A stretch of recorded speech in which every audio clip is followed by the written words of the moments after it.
Hello, everyone. Why therapy? Is ABA, which is now highly praised in the autism community, actually a waste of time and money for your autistic child? My name is Paul. I am the father of a boy who was diagnosed as autistic at the age of 3. He is level 1 autistic and is now 9 years old. And today, after 7 years, I am indeed sharing my experience of improvement and also of therapeutic wandering as I try to help my son in the best possible conditions. I have also gone through this type of therapy, which is now highly recommended and has probably been suggested to you as a parent of an autistic child. Today, it is considered the way to help an autistic child which has certain scientific foundations. Indeed, there is scientific literature that confirms there are noticeable improvements when we care for them by following these improvement and stimulation techniques, using rewards to guide them. The child's behavior and functioning are directed toward learning certain skills. To encourage this, we give them rewards to stimulate them. So that's basically it. I'm simplifying a bit, making it more accessible, but that's more or less how it works. And today there are many centers opening up, people offering you this type of service. And you, as desperate parents, are being somewhat taken advantage of, at least that's my personal interpretation, to sell you as many hours of stimulation as possible. So the purpose of this video is not to completely criticize the therapy. ABA, I think it's useful, but I believe it's only slightly useful and won't have a major impact on a child. Let's be honest, I think that if you've already started ABA therapy, it has probably cost you a huge amount of time, hours, and money. And the results you've seen in your child, in my opinion, must be relatively meager, slim, weak, or at least much weaker than what you might have hoped for. At least that's the feeling I share with many parents of autistic children who have implemented ABA therapy. As for me, I hired a specialized educator who implemented this ABA approach for over a year. I also personally trained myself in these different methods. I trained with specialists, with specialized teachers. There are improvements, they are there, they do exist when you use these techniques. But let's be honest, they are relatively minor. In my case, 10 to 15% if I had to put a number on it, with hundreds and hundreds of hours of stimulation for a 10% improvement. The return on investment, as far as I'm concerned, is extremely disappointing. That's it. So what really made a difference in my case, I've already explained this in other videos on this channel, but it was really about tackling it head on. In fact, at the root of the problem, that is the neuroelectrophysiological issue my son had. And just like many autistic children who are diagnosed as autistic today, there is a very significant proportion who have neurofunctional disorders that present symptoms. Clinical symptoms similar to those of autism and who are wrongly classified as autistic. If there is a desynchronization between certain areas of the brain, if there is hypercoherence, if there is hypoactivation in certain regions, I won't go into all the technical details. And this can indeed result from various factors, which is not the focus of this channel, such as emotional deprivation, trauma, or other causes. You will have a dysfunctional brain and you will have a child who displays autistic symptoms without actually being autistic. And that's the real tragedy. It's that you have many children who are considered autistic when they actually are not. I won't digress since that's not the purpose of this video, but what I really want to tell you is that it's truly to your credit to want to save your child, to want to help your child. And you are absolutely right to do so by using all the tools available to you today. Because you are taking advantage of the windows of plasticity that close with age, and the earlier you act, the better it is. It is truly noble, an honorable approach. The problem is that if your child has a neurofunctional issue, meaning an electrophysiological problem in their brain, it would be like striking water with a sword. You're only addressing the symptoms downstream without tackling the dysfunction, the very source of the problem. In my case, I spent hundreds and hundreds and hundreds of hours doing ABA stimulation. But why didn't it work? Because in my case, for those who have watched some of my videos on this channel, Alexandre was diagnosed as autistic, but he also had severe hypoactivation in certain areas of his brain. He experienced emotional deprivation when he was very young. And from a clinical perspective, here's how it manifested. It manifested as restricted interests, auditory hypersensitivity, which you probably recognize in your own child, tactile hypersensitivity, self-stimulation, he would put things in his mouth. I'm not going to go into all the details, autistic symptoms, but ones that are fairly recurrent, that are more or less the same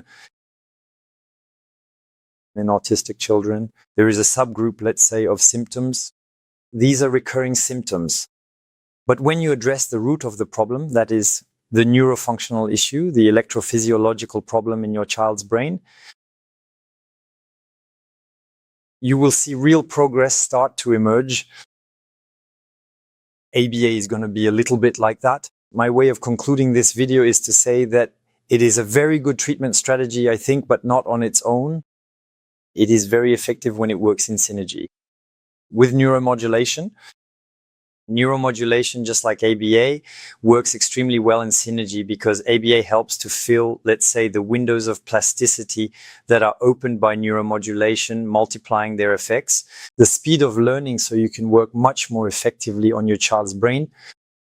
And neuromodulation will target the electrophysiological lock in your child's brain. In other words, it addresses the very source of the problem. It will improve the speed of information processing, enhance synchronization between different areas of the brain, and reactivate regions that may be deactivated on frequency bands that are absolutely essential, as we can see on electroencephalograms, etc. So in my opinion, based on my experience as the father of a child diagnosed with autism, both approaches have produced exceptional results. In my case, the speed of learning increased dramatically. I'm talking about a period of 3 months, which is extremely short in terms of brain plasticity. These are the results we've seen. Hypersensitivities disappeared after just 1 week. Self-stimulation decreased by 80% and stereotypies as well. And all of that didn't disappear with ABA. ABA gave me very few results. All of this happened thanks to neuromodulation. Now, about ABA, since I have an educator who takes care of my son full-time, ABA will actually allow us to take advantage of these new windows of plasticity, because neuromodulation doesn't just harmonize brain function and allow it to work properly from an electrophysiological point of view. But the second and major advantage of neuromodulation is that it opens windows of plasticity.